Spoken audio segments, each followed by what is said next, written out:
नमस्कार सभी साथियों को स्वागत करता हूं सभी का इस YouTube चैनल पर जिसका नाम है स्टडी विद PN लोधा।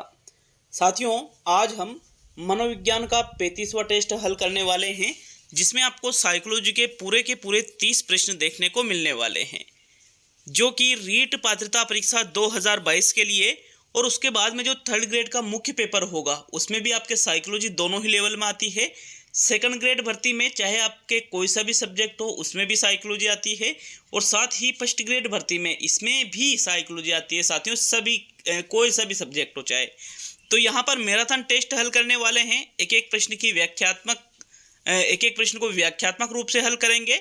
तो बिल्कुल निश्चित होकर के इन टेस्ट सीरीज को ज्वाइन करके रखिएगा, क्योंकि आपके साइकोलॉजी के पूरे 100 टेस्ट, हिंदी के पूरे 100 टेस्ट, टीचिंग मेथड के पूरे 100 टेस्ट, राजस्थान जीके की 100 क्लासें और राजस्थान जीके के 100 टेस्ट, ये चीज़ें आपको इस यूट्यूब चैनल पर बिल्कुल ही निःशुल्क मिलने वाली है। साथियों, चैनल पर नए हो तो सब्सक्राइब करके बेल आइकन जरूर दबा लीजिएगा।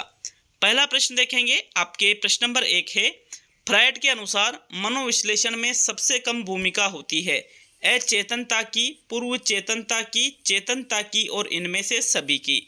देखो, सिगमंड फ्रायड का नाम मनोविश्लेषणवाद में आता है।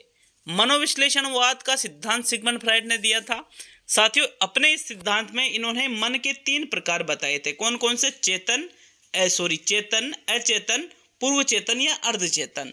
तो यहाँ पर हम बात करें, सबसे महत्वपूर्ण भाग माना है अचेतन मन और सबसे कम महत्वपूर्ण माना है चेतन मन। तो साथियों, सबसे कम भूमिका भी किसकी होगी? फिर चेतन मन की। तीसरा विकल्प आपके पहले प्रश्न में सही है। नेक्स्ट आगे बढ़ेंगे प्रश्न संख्या 2 पर। तो चलिए दूसरा प्रश्न देखेंगे। आपके प्रश्न नंबर 2 है, माता से दंड मिलने पर बालक क्रोधित होकर अपना क्रोध अपने खिलौनों या अपने छोटे भाई बहनों पर निकालता है। कौन सी रक्षात्मक युक्ति बालक के द्वारा काम में ली जा रही है? प्रतिस्थापन, प्रक्षेपण, अंतर्वेशन और प्रतिक्रिया निर्माण। प्रश्न को अच्छी तरह से समझने की कोशिश कीजिएगा। माता से सजा मिल रही है बालक को। अब बालक को जो क्रोध आया सजा मिलने पर, वो क्रोध किस पर निकाल रहा है? खिलौनों पर। खिलौनों को तोड़ रहा है, फेंक रहा है, या फिर उनके जो छोटे भाई बहन हैं उन पर। तो साथियों, ये क्या है? तो साथियों, ऐसे में क्या होता है, जहां पर अपना गुस्सा दूसरों के ऊपर आरोप विस्थापित किया जाता है, दूसरों पर निकाला जाता है, कमजोर पर, तो उसको प्रतिस्थापन के नाम से जाना जाता है। जबकि प्रक्षेपण में क्या होता है, खुद के आरोपों को दूसरों के ऊपर ढाला जाता है। तो विकल्प 1 आपके प्रश्न नंबर 2 में सही है। नेक्स्ट आगे बढ़ेंगे प्रश्न नंबर 3 पर। तो तीसरा प्रश्न देखते हैं। फ्रायड के अनुसार किस अवस्था में बालक अपने माता से प्रेम करता है जबकि बालिका अपने पिता से प्रेम करती है? मुखी अवस्था, गुदी अवस्था, उत्तर लैंगिक अवस्था और सुषुप्त अवस्था। ये क्वेश्चन पिछले टेस्ट में भी मैंने दिया था साथियों। उस टेस्ट में भी आपको अच्छी तरह से मैंने बताया था कि जो लैंगिक अवस्था होती है, इसमें बालक अपनी माता से और बालिका अपने पिता से अधिक प्रेम करती है। थर्ड विकल्प यहाँ पर तीसरे प्रश्न में सही है। नेक्स्ट बढ़ेंगे प्रश्न नंबर 4 पर। साथियों, चौथा प्रश्न है, एरिक्सन के मनोसामाजिक सिद्धांत की 6ठी अवस्था कौन सी है? संपूर्णता बनाम हताशा, उत्पादकता बनाम ठहराव, तादात्म्यता बनाम भ्रांति और घनिष्ठता बनाम एकांकीपन। तो देखो, एरिक्सन ने अपने मनोसामाजिक विकास के सिद्धांत में कुल 8 अवस्थाओं का वर्णन किया है। इन 8 अवस्थाओं में जो 6ठी अवस्था है आपको वो बताना है। तो साथियों, चौथे प्रश्न में देखिएगा, संपूर्णता बनाम हताशा या निराशा तो 8वीं और अंतिम अवस्था है, ये आपका उत्तर नहीं होगा। तादात्म्यता बनाम भ्रांति, ये भी 6ठी अवस्था नहीं है साथियों। घनिष्ठता बनाम एकांकीपन और उत्पादकता बनाम ठहराव। तो देखो, उत्पादकता बनाम ठहराव 7वीं अवस्था है, संपूर्णता बनाम हताशा 8वीं अवस्था है और घनिष्ठता बनाम एकांकीपन ये आपके 6ठी अवस्था है। तो चौथे प्रश्न में फिर आपके कौन सा विकल्प सही है? चौथा ही विकल्प सही है साथियों। नेक्स्ट आगे बढ़ेंगे प्रश्न नंबर 5 पर। तो चलिए 5वां प्रश्न देखते हैं। प्रत्यक्षीकरण की प्रक्रिया आरंभ होती है अवधान से, संवेदना से, संवेदी सीमांत से और निरपेक्ष सीमांत से।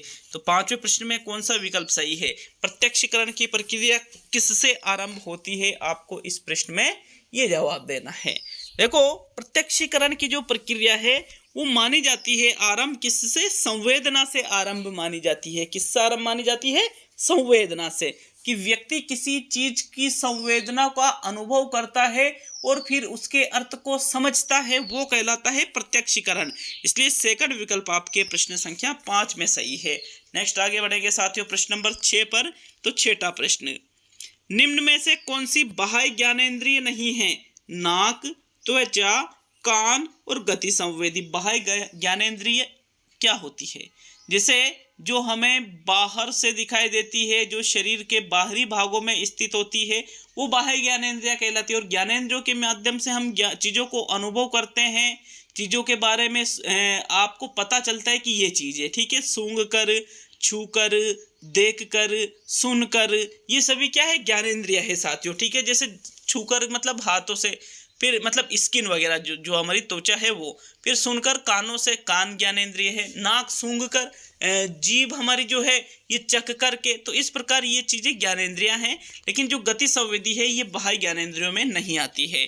तो चौथा विकल्प आपके प्रश्न नंबर 6 में सही है साथियों। नेक्स्ट आगे बढ़ेंगे प्रश्न नंबर 7 पर। तो चलिए 7वां प्रश्न देखते हैं। आपके प्रश्न संख्या 7, अंतर्निरीक्षणवाद के नाम से जाना जाता है संरचनावाद, प्रकार्यवाद, व्यवहारवाद और गेस्टल्टवाद। तो किसको अंतर्निरीक्षणवाद के नाम से जाना जाएगा? प्रश्न संख्या 7 में सही उत्तर दीजिएगा। आपके 7वें प्रश्न में जो सही उत्तर है वो है पहला विकल्प, अंतर्निरीक्षणवाद के नाम से संरचनावाद को जाना जाता है। किसको जाना जाता है? संरचनावाद को। विकल्प 1 आपके 7वें प्रश्न में सही है। नेक्स्ट आगे बढ़ेंगे साथियों प्रश्न नंबर 8 पर। तो चलिए 8वां प्रश्न देखते हैं। मनोविज्ञान की जननी विषय है अर्थशास्त्र, समाजशास्त्र, दर्शन शास्त्र और शिक्षा मनोविज्ञान। मनोविज्ञान की जननी विषय शिक्षा मनोविज्ञान तो नहीं है, ना ही मनोविज्ञान की उत्पत्ति समाजशास्त्र से हुई है, ना ही अर्थशास्त्र से, बल्कि मनोविज्ञान की उत्पत्ति हुई है साथियों दर्शन शास्त्र से। इसलिए दर्शन शास्त्र को मनोविज्ञान की जननी विषय कहा जाता है। विकल्प नंबर आपका 3 सही है प्रश्न संख्या 8 में। नेक्स्ट आगे बढ़ेंगे साथियों प्रश्न संख्या 9 पर। तो 9वां प्रश्न देख लेते हैं। आपके प्रश्न नंबर 9, किस विधि का उपयोग नैदानिक मनोवैज्ञानिकों द्वारा व्यक्तियों के रोगात्मक लक्षण को पहचान करने तथा उनके कारणों का पता लगाने में किया जाता है? निरीक्षण विधि में, केस विधि में, सर्वे विधि में और प्रयोगात्मक विधि में। केस विधि मतलब केस स्टडी वाली, केस स्टडी विधि है ये, ठीक है। 9वें प्रश्न में बताओ भाई कौन सा विकल्प आपके सही है? तो आपके प्रश्न संख्या 9 में नैदानिक मनोवैज्ञानिकों द्वारा प्रयोग करेंगे रोगात्मक लक्षण को पहचान करने के लिए, उनके कारणों का पता लगाने के लिए। तो साथियों ऐसा केस स्टडी विधि में किया जाता है। जो व्यक्ति इतिहास विधि जो होती है, जिसको हम जीवन गाथा विधि या जीवन वृत्त विधि के नाम से भी जानते हैं, टाइडमैन इसके जनक है साथियों। इस विधि के जनक कौन है? टाइडमैन इसके जनक है। तो सेकंड विकल्प आपके प्रश्न नंबर 9 में सही है। नेक्स्ट आगे बढ़ेंगे प्रश्न नंबर 10 पर। 10वां प्रश्न देखते हैं। बहुत गर्म या बहुत ठंडी वस्तु से अचानक हाथ हटाना उदाहरण है प्रतिवर्ती क्रिया का, अनुबंधन का, प्रेक्षण का और इनमें से सभी का। जैसे मान लीजिए कोई चीज़ बहुत ज़्यादा गर्म है लेकिन आपको पता नहीं है कि ये बहुत ज़्यादा गर्म है, ठीक है। अब आपने उस पर गलती से हाथ रख दिया या उंगली आपकी उस पर टच हो गई, तो साथियों आप अचानक से एकदम झटके से उस चीज़ से हाथ हटाओगे। तो ऐसा किसके कारण होता है? तो ऐसा जो होता है वो कारण है प्रतिवर्ती क्रियाएं। इनको क्या कहते हैं? प्रतिवर्ती क्रियाएं। जैसे हमारी आंखों के पास कोई चीज अगर आती है तो हम सोचते नहीं है कि मैं आंखें बंद कर लूं, ऑटोमेटिक आंखें बंद हो जाती है साथियों। ऐसा किसके कारण होता है? प्रतिवर्ती क्रियाओं के कारण होता है। तो 10वें प्रश्न में आपके पहला विकल्प सही है। नेक्स्ट आगे बढ़ेंगे प्रश्न संख्या 11 पर। तो चलिए 11वां प्रश्न देखेंगे। प्रश्न संख्या 11, मानव विकास लंबवत न होकर होता है कैसा? चक्राकार होता है, रेखीय होता है, वर्तुलाकार होता है और संचय होता है। तो देखो जो मानव विकास है वो लंबवत तो नहीं होता है, लेकिन कैसा होता है साथियों? वर्तुलाकार होता है। चक्राकार, रेखीय या संचय नहीं होता है। कैसा होता है? वर्तुलाकार। तीसरा विकल्प आपके 11वें प्रश्न में सही है। नेक्स्ट आगे बढ़ेंगे साथियों प्रश्न नंबर 12 पर। तो 12वां प्रश्न, निम्न में से कौन सा मानव विकास को प्रभावित करने वाले पर्यावरणीय कारकों में सम्मिलित नहीं है? पालन पोषण, जीवन की घटनाएं, शुद्ध वायु व प्रकाश और अभिक्षमता। अब अच्छा क्वेश्चन है, इजी क्वेश्चन है, लेकिन क्वेश्चन को समझिएगा। देखो, मानव विकास को प्रभावित करने वाले पर्यावरणीय कारक, 3 तो पर्यावरणीय कारक है, लेकिन एक कारक पर्यावरणीय नहीं है। तो जो पर्यावरणीय कारक नहीं है उसका चयन आपको यहाँ पर करना है। जो पालन पोषण है साथियों, ये भी पूर्णतः पर्यावरणीय कारक है। वायु, प्रकाश, ये भी पर्यावरणीय कारक है। जीवन की जो घटनाएं हमारे साथ घटित होती है, ये भी पर्यावरणीय कारक है। लेकिन जो अभिक्षमता हमारी है, ये वंशानुक्रमीय है, न कि पर्यावरणीय। अतः चौथा विकल्प आपके प्रश्न संख्या 12 में सही है। नेक्स्ट आगे बढ़ेंगे प्रश्न संख्या 13 पर। तो 13वां प्रश्न देखते हैं क्या पूछ रहा है। प्रश्न नंबर 13, जाइगोट का निर्माण होता है एक कोशिका से, 2 उत्पादक कोशिकाओं से, गुणसूत्र से और जीन से। मोस्ट इंपोर्टेंट क्वेश्चन है, मोस्ट इंपोर्टेंट क्वेश्चन है साथियों ये। यहाँ पर 13वें प्रश्न में जाइगोट का निर्माण आपसे पूछा है, तो कौन सा विकल्प आपके 13वें प्रश्न में सही रहेगा। देखो, 13वें प्रश्न में जाइगोट का निर्माण किससे होता है, 2 उत्पादक कोशिकाओं से मिलकर के जाइगोट बनता है साथियों। 2 उत्पादक कोशिकाओं से जाइगोट का निर्माण होता है। विकल्प नंबर आपका 2 सही है प्रश्न नंबर 13 में। नेक्स्ट आगे बढ़ेंगे प्रश्न नंबर 14 पर। अच्छा, वीडियो अच्छा लगे तो वीडियो को लाइक और चैनल को सब्सक्राइब जरूर करिएगा साथियों। लाइक, शेयर और सब्सक्राइबर, ठीक है। नेक्स्ट प्रश्न नंबर 14 पे आते हैं। एक बात और, किसी प्रश्न में कोई त्रुटि नजर आती है तो उसके लिए हाँ, आप नीचे कमेंट बॉक्स में कमेंट अवश्य करिएगा। प्रश्न नंबर 14, मानव विकास पर वंशानुक्रम का प्रभाव है। मूल शक्तियों पर प्रभाव, शारीरिक लक्षणों पर प्रभाव, प्रजाति की श्रेष्ठता पर प्रभाव और सभी। तो देखो, मानव विकास पर वंशानुक्रम का जो प्रभाव पड़ता है वो आपसे पूछा जा रहा है प्रश्न नंबर 14 में। मूल शक्तियां भी वंशानुक्रम से प्रभावित होती है, शारीरिक लक्षण ये भी वंशानुक्रम से प्रभावित होते हैं। कई बार आपने देखा होगा कि कोई प्रजाति है, उसमें जो बच्चा जन्म लेता है वो भी श्रेष्ठ ही बालक रहेगा अगर प्रजाति श्रेष्ठ है तो साथियों, प्रजाति की श्रेष्ठता पर भी वंशानुक्रम का प्रभाव पड़ता है। अतः उपरोक्त सभी जो चौथा विकल्प है 14वें प्रश्न में, यही आपका सही उत्तर रहेगा। नेक्स्ट बढ़ेंगे प्रश्न नंबर 15 पर। तो 15वां प्रश्न, हल ने अपने अधिगम सिद्धांत में बल दिया है। सकारात्मक पुनर्बलन पर बल दिया, नकारात्मक पुनर्बलन पर बल दिया, दोनों पर बल दिया और इनमें से कोई नहीं। तो 15वें प्रश्न में सही उत्तर बताओ भाई, कौन सा विकल्प आपका सही है। देखो, हल के द्वारा CL हल ने जो अधिगम का विधिक सिद्धांत दिया है, इसमें इन्होंने सकारात्मक पुनर्बलन पर बल नहीं दिया, बल्कि इन्होंने नकारात्मक पुनर्बलन पर बल दिया है साथियों। अतः यहाँ पर आपका जो दूसरा विकल्प है प्रश्न संख्या 15 में, यही सही उत्तर होगा। नेक्स्ट आगे बढ़ते हैं प्रश्न संख्या 16 पर। तो चलिए 16वां प्रश्न देखेंगे। आपके प्रश्न नंबर 16 है, चिंता जब काफी व्यापक रूप धारण कर लेती है तो उसे कहा जाता है। चिंता प्रादुर्भाव, वस्तुनिष्ठ दुश्चिंता, मुक्त प्रभावी दुश्चिंता और मनोस्नायुकृत दुश्चिंता। साथियों, 16वें प्रश्न में कौन सा विकल्प आपका सही रहेगा। देखो, चिंता जब काफी व्यापक रूप धारण कर ले तो उसको मुक्त प्रभावी दुश्चिंता के नाम से जाना जाता है। किसके नाम से? मुक्त प्रभावी दुश्चिंता के नाम से। जबकि चिंता यदि वास्तविक कारणों से उत्पन्न हुई है तो उसको वस्तुनिष्ठ दुश्चिंता के नाम से जाना जाता है। 16वें प्रश्न में आपके थर्ड विकल्प सही है। नेक्स्ट आगे बढ़ते हैं प्रश्न संख्या 17 पर। तो साथियों, 17वां प्रश्न देख लेते हैं। आपके प्रश्न नंबर 17, नकारात्मक संवेगों में सम्मिलित नहीं है आभार, क्रोध, भय और दुश्चिंता। साथियों, नकारात्मक संवेगों के अंतर्गत, नकारात्मक मतलब ऐसे संवेग जिनके उत्पन्न होने पर हम व्याकुल हो जाते हैं, बेचैन हो जाते हैं, डर जाते हैं, वहां से भागने की कोशिश करते हैं, या जो हमें पसंद नहीं है। तो साथियों, जो क्रोध है ये नकारात्मक संवेग है, भय है ये नकारात्मक संवेग है, दुश्चिंता है ये नकारात्मक संवेग है। लेकिन आपकी जो आभार है ये एक सकारात्मक संवेग माना जाता है। कैसा संवेग माना जाता है? सकारात्मक संवेग माना जाता है। तो विकल्प नंबर आपका जो 1 है ये नकारात्मक संवेगों में सम्मिलित नहीं होगा। प्रथम विकल्प 17वें प्रश्न में सही है। नेक्स्ट आगे बढ़ेंगे प्रश्न नंबर 18 पर। तो 18वां प्रश्न देखते हैं। प्रश्न संख्या 18, दर्द संवेदन के संचरण को रोकना एवं उत्साह प्रदान करना जो कि आशावादिता जैसे संवेगों में आता है, यह किसका परिणाम है? विकल्प है एंडोर्फिन्स का, दूसरा है न्यूरोट्रांसमीटर का, तीसरा है प्रेम मस्तिष्क का और चौथा है इनमें से सभी। तो भाई प्रश्न को अच्छी तरह से देख लीजिए, अगर याद नहीं है। अच्छा, एक और बात है, एनसीईआरटी आरबीएससी आधारित ये चीजें आप पढ़ रहे हो साथियों। 18वें प्रश्न में जो सही उत्तर है कि दर्द संवेदन के संचरण को रोकना और उत्साह प्रदान करना जिससे आशावादिता जैसे संवेग उत्पन्न होते हैं, ऐसा इंड्रोफिल्स के कारण होता है। किसके कारण होता है ऐसा? इंड्रोफिल्स के कारण। 18वें प्रश्न में आपके प्रथम विकल्प सही है साथियों।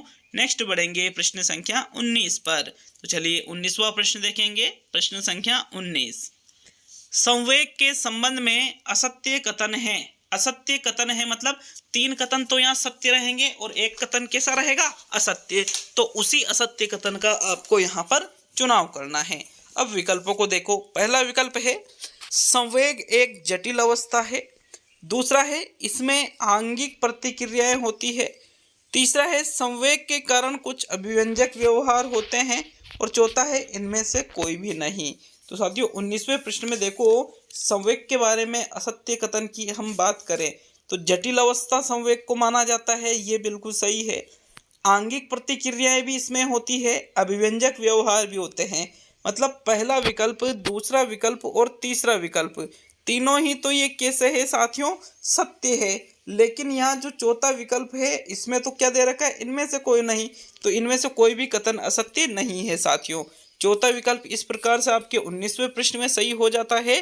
नेक्स्ट आगे बढ़ेंगे प्रश्न संख्या 20 पर। तो 20वां प्रश्न देख लेते हैं, आपके प्रश्न नंबर 20। मैस्लो के अनुसार सबसे अंत की आवश्यकता कौन सी है? सुरक्षा की आवश्यकता, आत्मसिद्धि की आवश्यकता, शरीर क्रियात्मक आवश्यकता और प्रेम तथा आत्मीयता की आवश्यकता। तो बताओ मैस्लो ने अपने सिद्धांत में सबसे अंत की आवश्यकता किसको बताया है साथियों? हम बात करें 5 आवश्यकता इन्होंने बताई है अपने सिद्धांत में। मैस्लो ने जो पदानुक्रम मॉडल इन्होंने दिया था, इसमें पहली शारीरिक आवश्यकता है, दूसरी सुरक्षा की आवश्यकता है, तीसरी प्रेम और आत्मीयता की आवश्यकता है, चौथी सम्मान की आवश्यकता है और सबसे अंत में कौन सी आती है? आत्मसिद्धि की आवश्यकता। तो इस प्रकार दिए गए विकल्पों में आपके जो सेकंड विकल्प है आत्मसिद्धि की आवश्यकता, ये सबसे अंत की आवश्यकता है। सेकंड विकल्प 20वें प्रश्न में सही है। नेक्स्ट आगे बढ़ेंगे प्रश्न नंबर 21 पर। तो 21वां प्रश्न देख लेते हैं साथियों, आपके प्रश्न संख्या 21। किसी विशेष लक्ष्य की ओर निर्दिष्ट सतत व्यवहार की प्रक्रिया जो किन्हीं अंतर्निहित शक्तियों का परिणाम हो, क्या कहेंगे उसे? अधिगम, अभिप्रेरणा, अभिप्रेरक और संवेग। समझो प्रश्न को, पढ़िए एक बार दोबारा प्रश्न को। दोबारा प्रश्न पढ़ोगे तो जल्दी समझ में आ जाएगा। विशेष लक्ष्य की ओर निर्दिष्ट है, सतत व्यवहार की प्रक्रिया है और किसके कारण उत्पन्न हो रही है? अंतर्निहित के कारण। तो उसको हम अभिप्रेरणा कहते हैं। क्या कहते हैं साथियों? उसको अभिप्रेरणा। 21वें प्रश्न में आपके दूसरा विकल्प सही है। नेक्स्ट आगे बढ़ेंगे प्रश्न संख्या 22 की ओर। तो 22वां प्रश्न देखते हैं, प्रश्न संख्या 22।